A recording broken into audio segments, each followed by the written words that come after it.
Hari ini kita akan belajar kembali kebenaran firman Tuhan. Bapak Ibu buka bersama saya di 1 Petrus pasal yang kelima, ayat yang pertama mulai.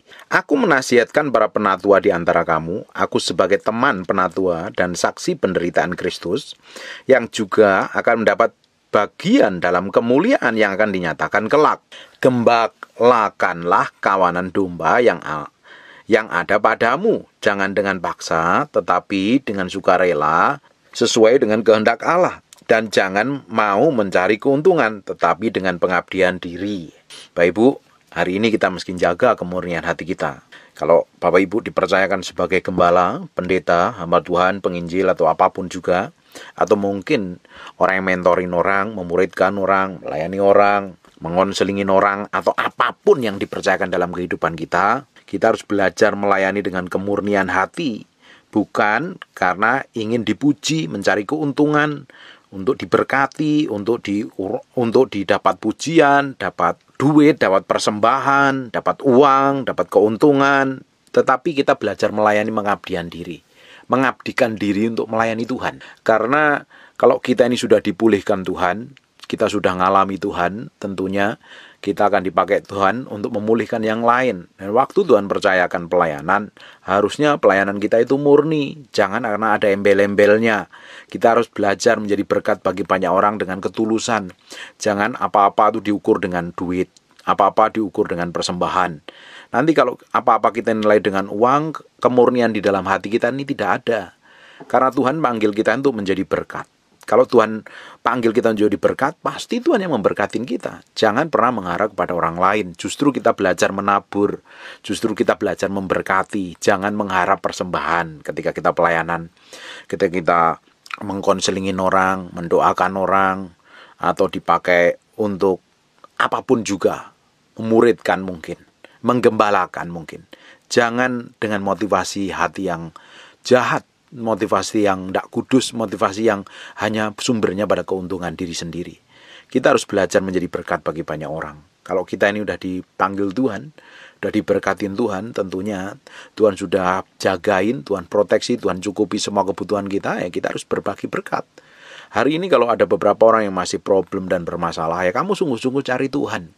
Ketika kamu menghadapi masalah, tekanan dan persoalan itu, Tuhan pakai persoalan masalah itu, kamu belajar bergantung sepenuhnya kepada Tuhan untuk dididik, diajarin. Nah, ketika engkau sudah mengalami kemenangan, ketika engkau sudah dipulihkan Tuhan, Tuhan akan pakai hidup untuk memulihkan orang lain.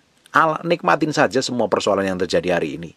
Apapun persoalan, apapun problemnya, apapun kejadiannya, apapun masalahnya, jalan terus sama Tuhan. Pak, saya ini udah stres, Pak, saya ini nggak tahu jalan keluarnya, Pak, saya ini udah bingung. Saya pernah ngalami di titik seperti itu. Bagian kita kalau kita bingung, kita stres, nggak tahu jalan keluarnya, kita berserah saja sama Tuhan.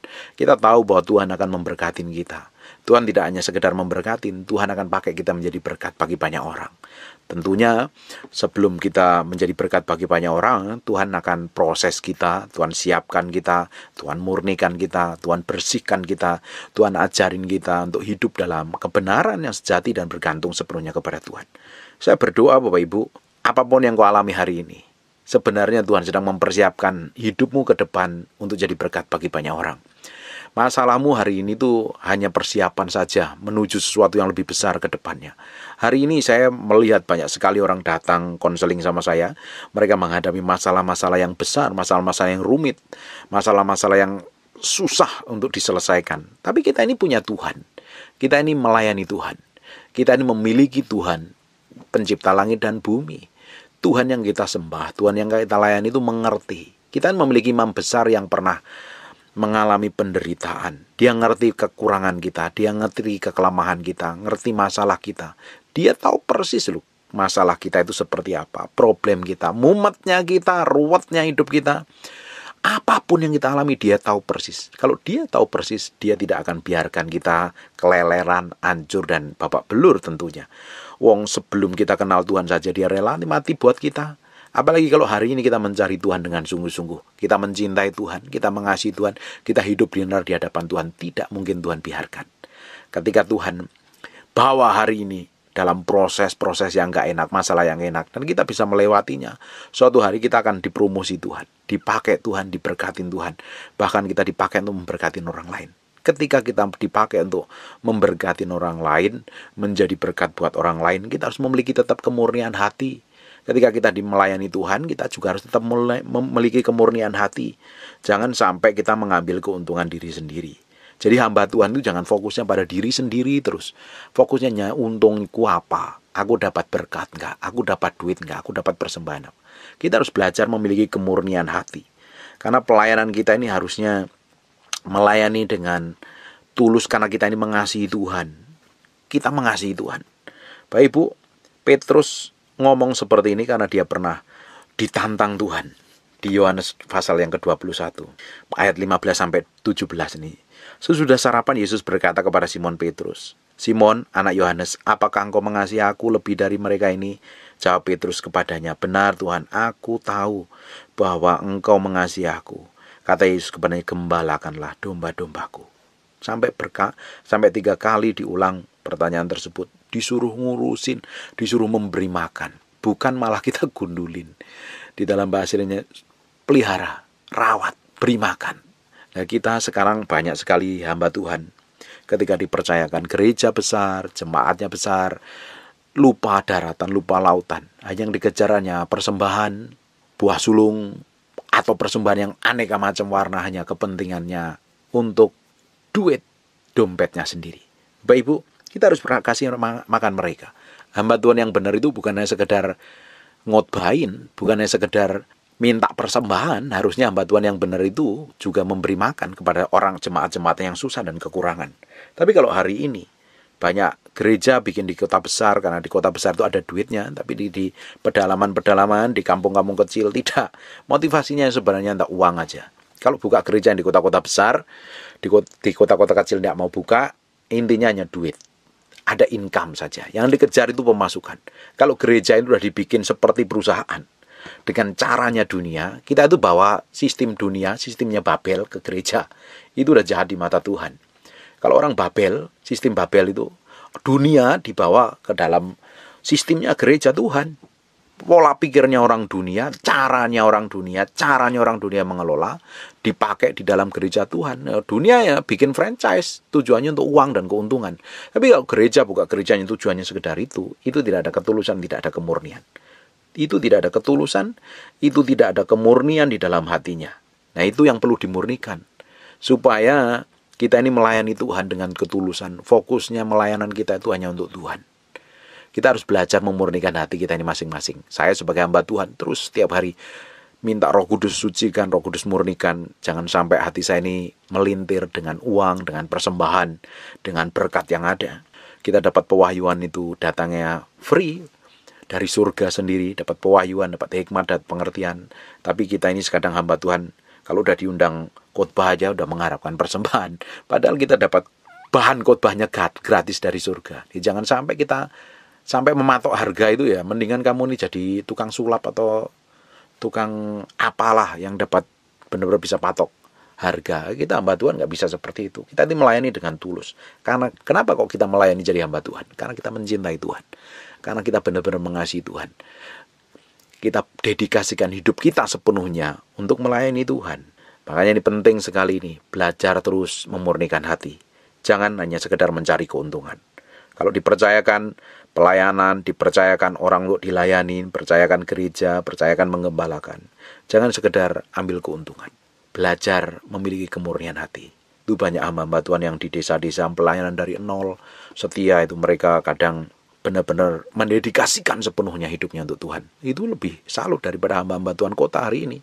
Yang dikejar aja ketenaran, kemewahan, persembahan gede, pujian dan pengagungan. Ya, tidak semua pendeta kota seperti itu. Banyak pendeta-pendeta yang di kota-kota besar juga murni. Banyak hamba-hamba Tuhan yang pelayanan di mega church itu juga murni, tulus melayani Tuhan juga banyak. Yang tidak tulus juga banyak. Ya, kita mesti koreksi hati kita masing-masing sebagai hamba Tuhan, sebagai pelayanan Tuhan, sebagai jemaat Tuhan. Kita harus memiliki kemurnian hati yang dari dalam nih. Kita melayani, kita memberi hidup kita hanya kepada Tuhan karena kita mencintai dan mengasihi. Kita berikan yang terbaik untuk Tuhan. Dan yang ketiga, janganlah kamu berbuat seolah-olah kamu memerintah atas mereka yang dipercayakan kepadamu. Kita nggak boleh memerintah. Karena dia jemaatku, diomongin ngomong sembarangan. seperti aset aja, jemaat seperti dijadikan aset. Ini banyak gereja menjadikan jemaatnya seperti aset, atau seperti sapi perahan, atau seperti domba perahan, diperasin susunya. Kita nggak boleh. Mereka adalah jemaat Tuhan yang dipercayakan kepada kita. Mereka adalah miliknya Tuhan, bukan milik kita. Kalau Bapak Ibu rajin mendengarkan apa yang saya sampaikan itu, bukan karena Bapak Ibu suka sama saya sebenarnya, karena Bapak Ibu mencintai Tuhan, pengen dengar firman Tuhan. Bapak Ibu miliknya Tuhan. Bapak Ibu ini mencintai Tuhan, mengasihi Tuhan, pengen mengenal kebenaran. Bukan karena tertarik sama saya. Saya ini nggak menarik, mukanya pun juga nggak terlalu menarik. Makanya jarang upload video yang kelihatan muka kan. Lebih baik pajang foto aja. Karena muka saya ini nggak menjual. Muka saya itu tidak menarik. Tetapi firman Tuhan dan Yesus yang menarik. Bapak Ibu meski cari Tuhan dengan sungguh-sungguh, dedikasikan hidupnya untuk Tuhan, melayani Tuhan, sungguh-sungguh, jangan sembarangan dan sembrono. Bahkan kita sampai jadi orang Kristen pun jangan mentang-mentang kita rohani, kita bisa merendahkan orang lain, ngata-ngatain, menjelekkan, ngomong kasar pun tidak boleh. Apalagi para hamba Tuhan. Jangan memerintah atas mereka yang dipercayakan kepadamu.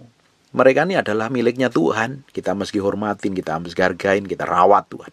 Tapi hendaklah kamu menjadi teladan bagi kawanan domba itu.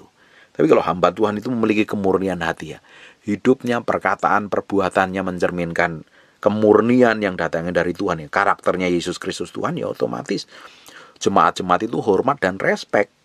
Karena ada hadirat Tuhan, ada penyertaan Tuhan, dan kita memberikan teladan dari kehidupan kita, praktek hidup kita hari-hari ini mencerminkan bahwa benar-benar ini benar-benar hamba Tuhan yang murni dan tulus, yang mencintai Tuhan, yang hidup dalam kesucian dan kekudusan. Makanya setiap orang percaya harusnya hidupnya semakin hari semakin diperbaharui.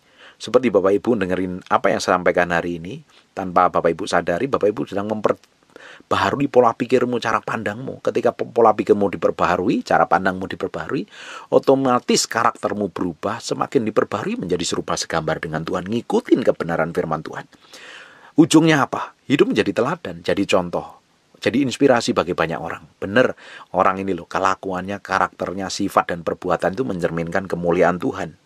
Benar-benar menjadi berkat bagi banyak orang, bukan malah menjadi batu sandungan. Kalau hari ini suami-suami atau istri atau orang tua yang masih jadi batu sandungan buat pasangannya atau bagi anak-anaknya, bertobat, balik kepada Tuhan.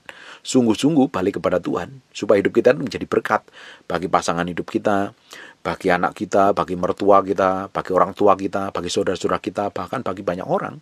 Hidup kita real menjadi berkat bagi mereka, menjadi teladan bagi banyak orang. Orang pernah melihat penyertaan Tuhan, karakter ilahi yang manifestasi melalui kehidupan kita. Tapi hendaklah kamu menjadi teladan bagi kawanan domba itu. Maka apabila Gembala Agung datang, kamu akan menerima mahkota kemuliaan yang tidak layu. Jelas, segala sesuatu yang kita kerjakan tulus di hadapan Tuhan, murni di hadapan Tuhan, pasti akan mendapat upahnya. Nanti kalau kita ketemu Tuhan, Tuhan akan memberikan mahkota kemuliaan dalam kehidupan kita. Ayat yang kelima, demikianlah juga kamu, hai orang-orang muda, ini anak-anak muda, harus tunduk kepada orang-orang yang tua, harus respek dan hormat. Apalagi sama orang tuamu, kamu mesti menghargai dan menghormati. Jangan kurang ajar sama orang tua. Jangan ngomong kasar, jangan ngomong merendahkan. Kita sama orang tua, kita belajar menghormati. Dengerin khotbah saya di YouTube tentang menghormati orang tua. Saya bahas lebih detail. Bagi kita anak-anak muda hari ini yang generasi milenial ini kurang tata keramanya, ini berkurang, etikanya kurang. Kita sebagai anak-anak Tuhan harus belajar nih, punya etika, punya tata krama. Karena kita mesti belajar lebih sopan, lebih menghargai orang yang lebih tua, lebih respect, lebih hormat. Karena orang-orang tua itu lebih banyak pengalamannya tentunya. Mereka harus kita hormatin, kita hargain. Harusnya kita anggap mereka adalah seperti orang tua kita. Kita mesti belajar hidup kita memberi contoh yang baik. Sebagai orang muda itu punya tata krama dan etika. Jangan sembrono dan sembarangan. Saya belajar sama siapapun orang yang lebih tua dengan saya mesti belajar hormat dan respect. Tidak hanya sama orang tua, bahkan orang seumur sebaya dengan saya atau orang di bawah saya pun saya belajar respect dan hormat. Memperlakukan mereka dengan terhormat. Nguwongke. Karena pada dasarnya setiap orang itu ingin dihormatin, pada dasarnya setiap orang itu ingin dihargai, ya kita harus seperti itu. Kalau orang mau didengerin perkataannya ya harus hormatin. Sikap tindak tanduk kamu ya harus mencerminkan kemuliaan Tuhan. Jangan sembarangan, jangan sembrono. Demikianlah juga kamu, hai orang-orang muda, tunduklah kepada orang-orang yang tua. Dan kamu semua rendahkanlah dirimu seorang terhadap yang lain. Jangan congkak, jangan sombong, jangan angkuh nih. Allah menentang orang yang congkak tetapi mengasihi orang yang rendah hati. Jangan membanggakan diri. Belajar menghormati orang yang statusnya lebih rendah dari kita. Bahkan orang yang kita anggap statusnya rendah di dalam rumah kita. Mungkin pembantumu, mungkin supirmu, mungkin pegawaimu, atau siapapun juga yang kita anggap rendah. Kita mesti respect dan hormat sama mereka loh. Jangan mentang-mentang karena kita gaji mereka, kita bayar mereka, kita ngomong sembarangan. Hidupmu nggak akan jadi contoh. Jangan juga membanggakan diri, sombong, angkuh, tepuk dada dan bilang, lihat nih aku, apa yang aku miliki, apa yang aku capai. Nggak perlulah kayak begitu. Kalau kita ini didapatin sombong dan congkak, Tuhan pasti rendahkan. Tapi kalau kita ini belajar memiliki kerendahan hati, Tuhan pasti tinggikan. Suatu hari Tuhan akan promosi kita lebih powerful, lebih luar biasa sekali. Karena itu rendahkanlah dirimu di bawah tangan Tuhan yang kuat, supaya kamu ditinggalkannya pada waktunya. Kita harus belajar benar-benar jadi orang yang memiliki karakter yang rendah hati. Jangan membanggakan diri. Kalau ngomong sama orang itu jangan fokusnya pada dirimu sendiri. Kalau berbicara, ngobrol, ngomong, ketemu orang, atau apapun juga lah, aktivitas kita lah dengan orang lain. Jangan membanggakan diri sendiri. Yang kita banggakan itu Tuhan. Yang kita muliakan itu Tuhan. Jangan curi kemuliaan Tuhan. Jangan membanggakan dirimu sendiri. Kalau kita ini belajar memiliki kerendahan hati, Tuhan itu akan tinggikan kita. Tapi kalau kita tinggi hati, Tuhan akan rendahkan. Bapak Ibu, kita harus belajar merendahkan diri kita ini di bawah tangan Tuhan. Karena segala sesuatu yang kita lakukan dan Tuhan bikin berhasil, kita diberkati mungkin, kita dapat posisi bagus, kita punya jabatan bagus, kita dipromosi Tuhan, diurapin Tuhan, dipakai Tuhan, dipercayakan menggembalakan gereja besar, dipercayakan jadi gembala, dipercayakan memiliki keluarga yang harmonis, keluarga yang baik, bisnis yang baik, mobil yang bagus, rumah yang bagus. Itu semua karena kasih karunia Tuhan, itu pemberian Tuhan. Kita tanpa kekuatan Tuhan, kita tuh nggak bisa melakukan apa-apa sebenarnya. Jangan juga merasa sok pintar, sok hebat, bisa ngomong, bisa merendahkan orang lain. Biasanya orang-orang yang sombong, biasanya orang-orang yang angkuh itu gampang merendahkan orang lain. Kita mesti belajar rendah hati. Jangan membanggakan diri. Nanti kalau kamu sombong, nanti Tuhan pasti rendahkan. Tinggal tunggu waktunya aja. Tuhan pasti rendahkan. Orang yang sombong, orang yang congkak itu pasti direndahkan. Kita mesti belajar memiliki kerendahan hati ini. Saya percaya kita akan terus belajar memiliki hati Yesus, karakter Yesus. Bapak Ibu, segala sesuatu yang kita miliki hari ini, segala sesuatu pencapaian yang kita capai sampai hari ini, itu semua karena kasih karunia Tuhan saja, karena penyertaan Tuhan. Makanya Bapak Ibu, kita harus tambah hari, harusnya tambah nempel kepada Tuhan. Orang yang nempel kepada Tuhan, memiliki hubungan pribadi dengan Tuhan, bergaul dengan firman, hatinya dibersihkan dengan firman, ngerti firman, tambah hari hatinya nempel. Benar-benar karakternya menyerupai Yesus Kristus Tuhan. Ayat yang ke-7, perhatikan baik-baik, serahkanlah segala kekhawatiranmu kepada Tuhan, Ia akan memelihara kamu. Kalau Bapak Ibu hari ini sedang mengalami tekanan mungkin, ditagih utang, sedang terjerat hutang dan sedang ditagih, dikejar-kejar, debt collector mungkin, dikejar-kejar rentenir mungkin, bisnismu hancur, keluargamu berantakan, hubungan suami istrimu sedang babak belur, anak-anakmu rusak, pelayananmu tidak berkembang, seakan-akan mengalami banyak tantangan. Kita harus belajar menyerahkan kekhawatiran kita itu kepada Tuhan. Kita sudah pernah bahas beberapa hari yang lalu. Kita harus belajar menyerahkan kekhawatiran kita di hadapan Tuhan. Serahkanlah kekhawatiranmu kepada Tuhan dalam doa dan ucapan syukur. Di Filipi pasal yang 4 dijelaskan. Karena Allah memberikan kita damai sejahtera. Kita harus berserah penuh. Tuhan, aku serahkan nih kekhawatiranku, kecemasanku, kegalauanku, semua yang ganjil dalam hatiku ke dalam tangan kuasa-Mu. Aku percaya kalau aku berserah penuh, Engkau sendiri yang turun tangan. Tanpa Engkau, aku tidak memiliki kekuatan. Kita berserah saja sama Tuhan. Saya sering ngomong, Tuhan, ini loh aku sedikit khawatir nih, agak sedikit galau, agak sedikit kacau, agak sedikit cemas. Tuhan, aku menyerahkan hatiku ini kepadamu. Serahkan aja, ngobrol sama Tuhan. Tuhan pasti akan bela kita. Tuhan pasti akan sertain kita. Tuhan pasti akan proteksi, cukupin semua kebutuhan kita. Tuhan pasti akan lindungi dengan tangannya yang ajaib. Bapak Ibu, kita melihat penyertaan bangsa Israel dari tanah Mesir. Mereka sudah diproteksi, dijagain Tuhan, dilindungin Tuhan, dibawa ke padang gurun sampai ke tanah perjanjian pun. sampai merebut tanah perjanjian pun diproteksi, dijagain Tuhan. Luar biasa sekali. Bagian kita hanya menyerahkan hidup kita aja. Menyerahkan hati ini kan tidak gampang, tidak mudah. Karena seringkali hati kita itu nempelnya pada diri kita sendiri, pada kekhawatiran, kecemasan, masa depan yang nggak jelas. Akhirnya kita bingung. Orang yang bingung, stres, khawatir, itu akhirnya nggak bisa memiliki iman yang kuat. Itu kita harus serahkan. Serahkanlah kekhawatirmu kepadanya. Sebab Ia yang memelihara kamu. Kita serahin aja Tuhan. Saya ngalami kekhawatiran Tuhan, tapi aku serahkan kepadamu, Engkau sendiri yang bela. Pasti Tuhan bela. Tuhan lakukan pembelaan terhadap Yusuf, terhadap Musa, terhadap Abraham, terhadap Daniel, terhadap Sadrak, Mesak, Abednego, Paulus, Silas, Barnabas, Petrus, Yohanes. Tuhan bela mereka. Saya percaya. Kita harus percaya bahwa Tuhan akan membela kehidupan kita. Bahkan kita akan menyerahkan hati kita sepenuhnya di hadapan Tuhan. Tuhan sendiri akan bekerja dengan caranya yang ajaib dan luar biasa. Hidup kita akan diberi kemenangan. Enjoy dan rest in the presence of the Lord. Bapak Ibu, kalau engkau sedang khawatir hari ini, apapun yang engkau mau hadapin, datang kepada Tuhan. Serahkan semuanya ke hadapan Tuhan. Menyerahkan sepenuhnya hati kita ini di hadapan Tuhan. Yang kita perlu serahkan setiap hari itu hati kita nih. Karena hati kita ini seringkali melenceng.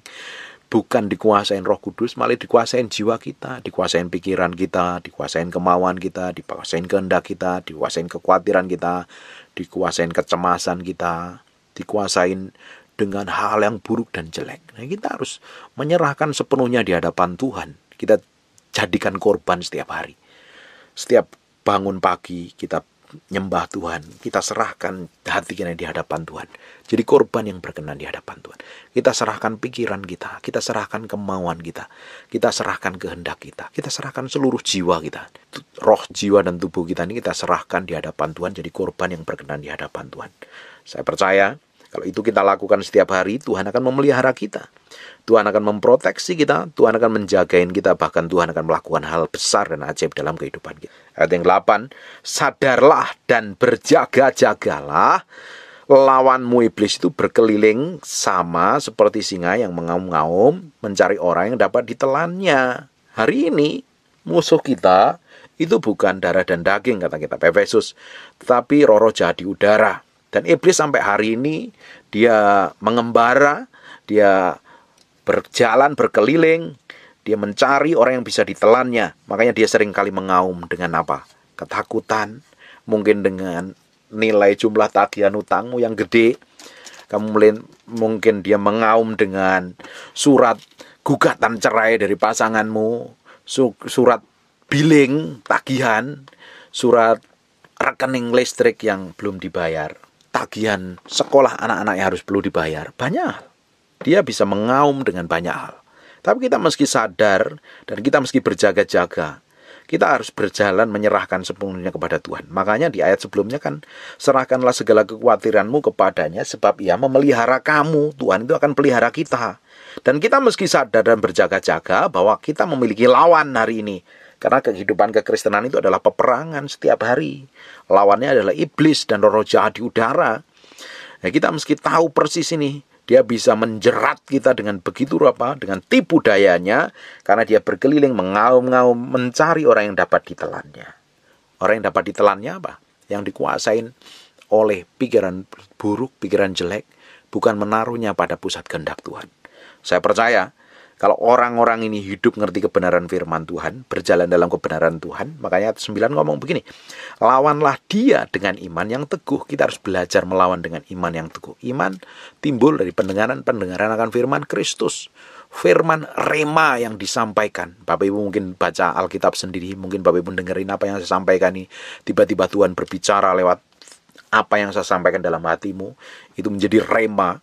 Tiba-tiba kamu memiliki kuasa dan otoritas yang datang dari Tuhan. Lawan itu dengan iman. Sebab kamu tahu bahwa semua saudaramu di dunia menanggung penderitaan yang sama. Ternyata bukan Bapak Ibu saja yang menderita. Mengalami pencobaan, mengalami aniaya, mengalami tekanan, mengalami masalah, problem. Semua orang di muka bumi ini mengalami problem dan masalah masing-masing yang berbeda loh. Tapi kita percaya bahwa Tuhan tetap menyertai. Tuhan tetap benar-benar memproteksi, menjagai. Ayat yang 10, dan Allah sumber segala kasih karunia yang telah memanggil kamu dalam Kristus kepada kemuliaan yang kekal Yang pertama, perhatikan baik-baik, akan melengkapi. Satu, Tuhan akan lengkapi kita. Yang kedua, Tuhan meneguhkan kita. Yang keempat, Tuhan menguatkan kita. Yang kelima, Tuhan mengokohkan kita. Memang kita ini mengalami penderitaan, aniaya, tapi Tuhan kuatkan, Tuhan kokohkan. Tuhan berikan kekuatan, kemampuan kita untuk berjalan dalam iman, berjalan dalam kekuatan Allah. Sesudah kamu menderita seketika lamanya. Memang kita akan mengalami namanya persoalan masing-masing. Setiap orang kadarnya berbeda-beda, sesuai dengan takaran iman masing-masing. Bukankah Alkitab ngomong, Tuhan mencobai tidak akan melebihi kekuatan kita. Kalau Tuhan mengetes, ya tidak akan kalau Tuhan menguji kita, tidak akan melebihi kekuatan kita. Artinya masih ada batas kekuatannya. Memang kita rasanya tidak enak, rasanya berat, rasanya sakit. Tapi kita tahu di balik semuanya itu ada berkat Tuhan, ada pemeliharaan Tuhan sedang ajarin kita untuk bergantung sepenuhnya kepada Tuhan. Ialah yang mempunyai kuasa sampai selama-lamanya. Di ujungnya dari semua penderitaan itu, kita melihat penyertaan Tuhan. Kita akan melihat bukti Tuhan menyertai kita, Tuhan memberkatin kita, Tuhan memproteksi hidup kita dengan caranya yang ajaib. Bapak Ibu, semua orang akan mengalami proses ini. Semuanya akan mengalami proses masing-masing dengan kadar yang berbeda-beda. Nikmatin saja bersama Tuhan. Kita serahkan semua kekhawatiran kita. Kita semua serahkan semua kecemasan kita. Segala sesuatu yang tidak benar dalam kehidupan kita, kita serahkan aja di hadapan Tuhan. Tuhan sendiri akan beracara. Tuhan sendiri akan berurusan dengan hidup kita dan Dia akan melakukan hal yang ajaib dan luar biasa dalam kehidupan kita. Bapak Ibu, kita harus bergantung sepenuhnya kepada Tuhan. Tuhan yang akan melakukan hal yang ajaib dalam kehidupan kita. Tuhan yang akan bikin breakthrough dan terobosan dalam kehidupan kita. Tuhan akan campur tangan menyelesaikan semua apapun yang kita alami sampai hari ini. Tuhan itu hebat dan dahsyat. Hanya hati kita yang perlu kita serahkan sama Tuhan setiap hari. Di setiap problem yang kita hadapi, setiap penderitaan yang Tuhan izinkan kita alami, ada berkat Tuhan, ada promosi Tuhan. Jadi kalau kita lulus, kita akan tahu benar Tuhan sedang ngajarin kita. Kita akan sadar. Tapi kalau kita sedang mengalami, kita nggak bisa berpikir apa-apa. Kita malah sumpek kadang, kita nggak bisa makan, nggak bisa tidur, bingung, kacau. Saat seperti itu, saat yang tepat untuk kita ini berserah sama Tuhan. Kita percaya Tuhan sanggup buat breakthrough dan terobosan. Kita percaya Tuhan sanggup melakukan segala sesuatu yang ajaib dalam kehidupan kita. Amin. Penyerahanmu hari ini akan menentukan engkau akan menikmati hal besar di masa yang akan datang. Hari ini kita mesti datang kepada Tuhan, nikmatin semua keajaiban dan kebaikan Tuhan. Tuhan kita itu hebat dan luar biasa. Ada masa depan atas hidupmu. Jangan menyerah, jalan terus sama Tuhan. Karena Tuhan nanti akan pakai hidup kita untuk memberkatin banyak orang. Dan nama Yesus saja yang dipermuliakan melalui kehidupan kita. Amin. Tutup matamu, tutup Alkitabmu, kita berdoa. Bapa, dalam nama Yesus, terima kasih kami materaikan firman-Mu dengan darah Yesus. Terpatri terpahat dalam loh batin kami sampai firman ini jadi kehidupan, praktek hidup hari-hari. Terima kasih Tuhan, hamba-Mu juga berdoa untuk setiap orang yang mendengar firman ini, diberikan kemampuan secara ilahi, kekuatan secara ilahi, yang sedang menghadapi tantangan, himpitan, persoalan, godaan, atau apapun yang mereka sedang alami. Tuhan sendiri yang pegang tangan mereka. Tuhan sendiri yang proteksi mereka. Tuhan sendiri yang pegang hati mereka, Tuhan. Satu persatu Tuhan berikan kekuatan dan kemampuan untuk berjalan dalam kekudusan, berjalan dalam kesucian, berjalan dalam kepercayaan memegang teguh janji Tuhan. Dan hamba-Mu berdoa, hamba-Mu tolak semua tipu daya setan. Hamba-Mu berdoa semua orang mengalami breakthrough dan terobosan. Mata hatinya dibukakan. Semua siasat iblis kami batalkan, kami gagalkan dalam nama Yesus. Biar rencana Tuhan saja yang jadi. Dan hamba-Mu berdoa dalam nama Yesus, anugerah dan kemurahan Tuhan saja yang terjadi dalam kehidupan kami. Hamba-Mu berdoa, segala hormat, pujian, pengagungan buat Yesus Kristus Tuhan, Raja kami yang maha mulia. Dalam nama Yesus, hamba-Mu juga berdoa untuk orang-orang yang sakit, taruh tangan kanan di bagian yang sakit.